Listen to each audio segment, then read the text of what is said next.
Hey guys, welcome back to another video. Today we're going to be replacing the spark plugs on the M3 F80. First step you're going to want to do is disconnect the power.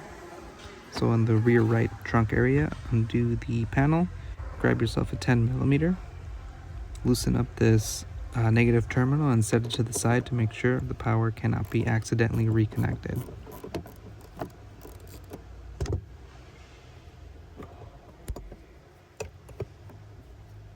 You're also going to want to put a rag on the striker right here in the trunk area, so if you accidentally close it, you don't accidentally cut yourself out of the power. So the first thing we're going to want to do is undo the 3 10mm plastic nuts up here. These don't remove from the panel. And then on the driver's side, you're also going to have these same plastic screws, plastic nuts, and a push pin off to the right. So I'll go ahead and undo these. And they're just about a quarter of a turn, and once again, they're not going to come off from this panel. And then you're going to grab yourself a small little panel popper, get under the push pin, work it out, and remove it.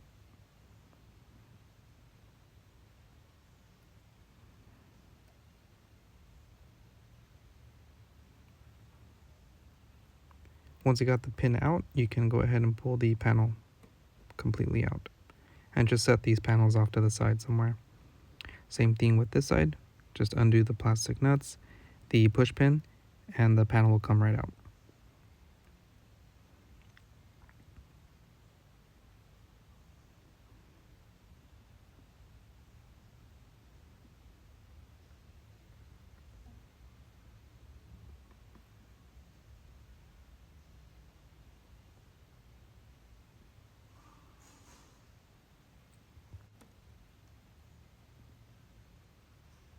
We got 3 13mm screws here that we're going to want to remove and replace.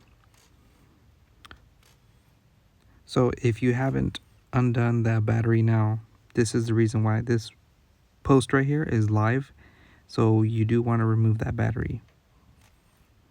Once again, remove the 13mm screws on the right side, and then you got 2 more smaller 13mm screws up front. I'll be posting part numbers in the description as well for all the screws that BMW recommends that we replace once they are removed. Remove this 10mm holding the bracket to the coolant reservoir.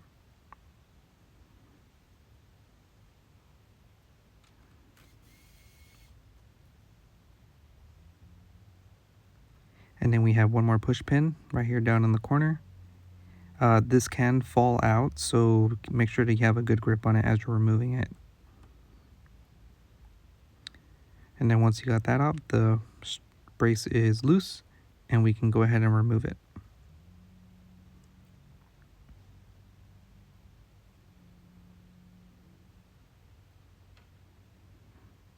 We're going to want to remove the passenger side airbox. We're going to remove the connector and the 6mm band clamp right here.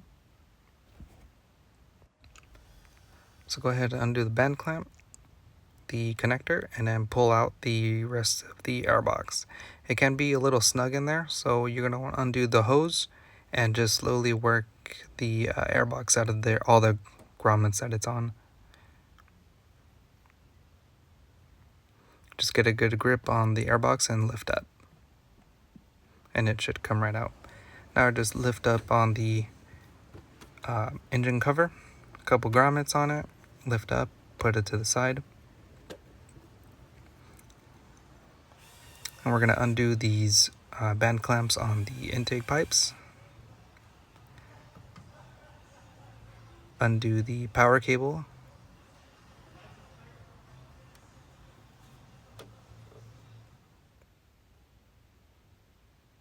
And now we're going to want to work out this power cable here, undo this little trim, set it to the side.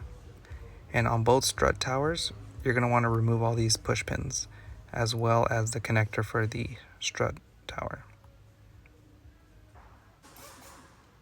This would allow you to pull back the cover and expose the E sockets off to the side. Now there are a couple different sizes here. We have E12 and E14, as well as 16 millimeters for the screws right under these covers.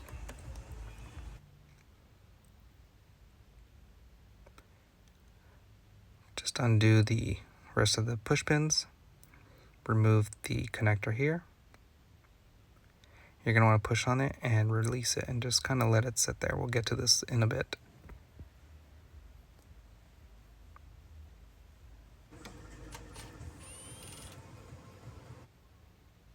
So these are E12s on the strut tower. You're going to want to loosen all these screws first, and then if you have a bit driver, you can go ahead and release them with the bit driver.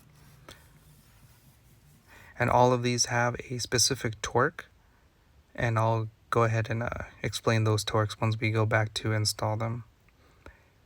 Some of these screws are one-time use only, so I'll put part numbers for the screws that do need to be replaced, as well as letting you know which ones need to be replaced. So now the wire here, you're just going to want to put it through the hole, kind of let the brace sit on top. Same thing with the other side. Just work the wire underneath and just kind of let it sit on top. And now we can pull off the rest of the brace and slide it away. Underneath the brace, you're going to have more 10 millimeter screws.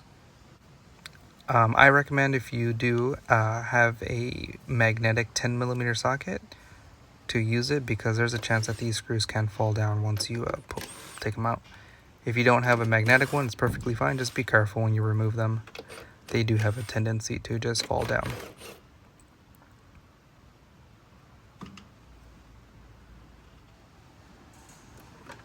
And then just lift up on that piece and put it to the side. So these are E12s holding down the rest of the pipes. Go ahead and release these screws. Now normally they don't come out, but I know on this one they do. So just be careful. Sometimes they might come out. They're not supposed to. They're still okay to use. Just when you remove them, just be careful that you don't drop them. And this intake pipe only has one E12 down here at the bottom. Same thing as the other side. So once again, just there's a chance that it can come out. This one comes out as well. But normally they just stay inside. So now with all the screws undone, you can go ahead and grab this pipe and pull it out, and then it'll slide right out from the bottom side. Now the one on the back is a little tricky to remove because you do have a small clearance, but I'll show you how to remove it. All you got to do is, once you get it out of the coupling here, turn it just like this, and you work its way out, kind of sneak it out of there. Now just undo these clips holding the connector to this panel. And now we're going to undo the grommets for this panel here. So just lift up and you'll feel where the grommets are and just undo them.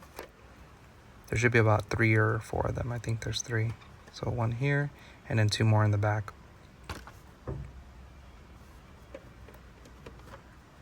And then just slide it toward the front. Just grab the cable and let it help it work its way through. And then we'll find the ignition coils exposed.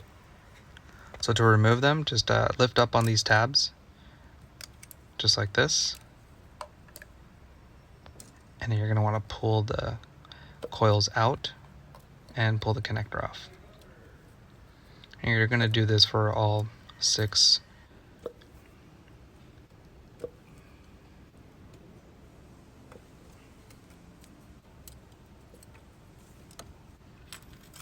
You're going to need a 14 millimeter spark plug socket, thin wall.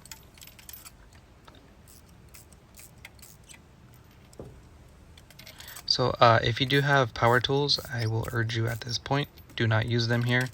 Take your time. This is a very expensive cylinder head.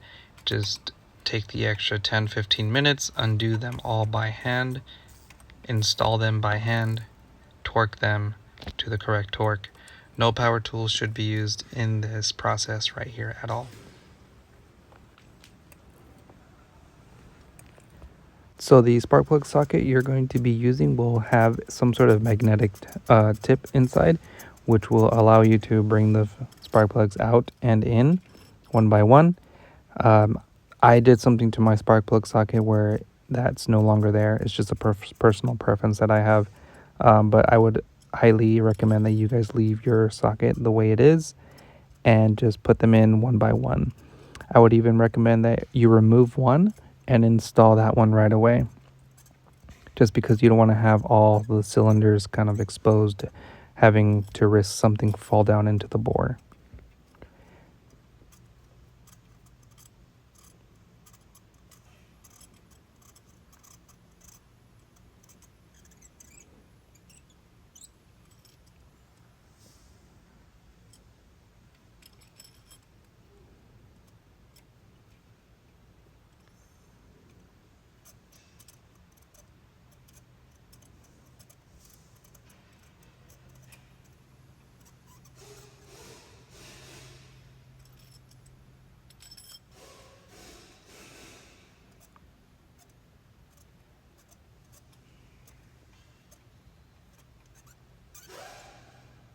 So once you got all your spark plugs bottomed out, you're going to want to grab your torque wrench, set it to 23 Newton meters, and torque them all down.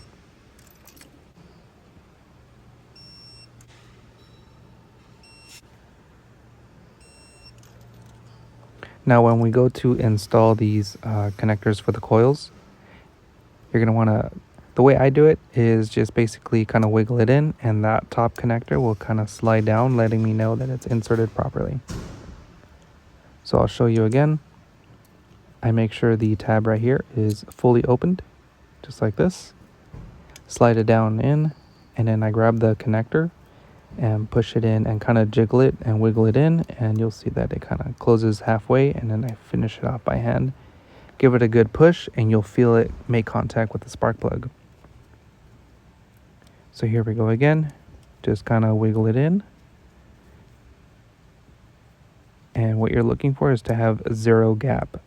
So here with my little pocket screwdriver, you can see right in this area, there's almost no gap between the connector and the coil. That's how you know it's perfectly seated. So if you have any gap at all, undo it and redo it. Make sure there's no gap. You want to make sure that these are properly seated and correctly connected, because you'll figure it out once you turn on the car that you have a misfire because one of these connectors isn't properly pushed in all the way. And it's a very long process to get back to this point here. You'd basically be doing this job all over again. So just take the extra time to make sure everything's seated properly. So just now, once we're done with the replacement of all the plugs, this is just working everything in reverse order. And we're just going to put in the cover, put in all the tubes. Now I'd recommend that you first work in the coupling up here, and then put in the screw down at the bottom after. Now these screws don't really need that much torque. I believe these are about 10 to 12 Newton meters of torque. Not much, but once you bottom out the screw, that's pretty much it. You're pretty much good right there. Same thing with this 10 millimeter. And now when you put in the screws here, if you have a bit driver, do not do it with your bit driver. Start them all by hand, especially this one right here. That one tends to kind of go sideways when you install it. So do them by hand. Now we install the airbox. Just make sure you kind of fit it into place. It may be a little difficult because this spot is quite tight. But once you see everything fits in nicely, just go ahead and put the connector back on and tighten up that band clamp. Okay, so now for the big brace, we're just going to want to set this into place, get it kind of pretty much in its proper area. And then the first thing we're going to do is get those wires and connectors through the hole, just like this.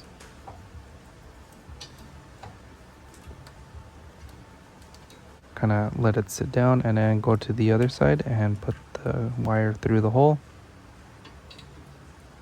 And then once you get this one in, you'll be able to seat this in its proper location. You'll see it kind of fit into place. Now these screws need to be replaced. They're torqued to 56 Newton meters and a 90-degree angle torque after. So this is how you do it. So you torque it to 56, and then you just basically need to retighten this again at a 90-degree angle.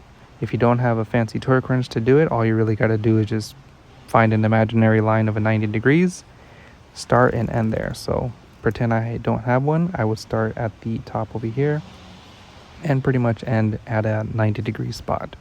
And you have now torqued it to 90 degrees without an angle torque wrench. Now these over here are torqued to 28 Newton meters. The two E14s are torqued to 34 Newton meters. And then the four E12s up here are torqued to 28 Newton meters. Now before we torque anything, you want to start every single screw by hand, get a few threads in, make sure the brace is in the right spot, because if you torque one down without any of the other screws started, there's a chance it might tweak on you. So when we put this bracket on here, you don't want to use the hole off to the right. Use the hole in the left and the middle, because if you do the hole off to the right, the coolant reservoir won't fit properly. You can see that the bracket will never line up with the hole. So just slide it over one and use the middle hole here, and then the bracket will line up perfectly for the coolant reservoir.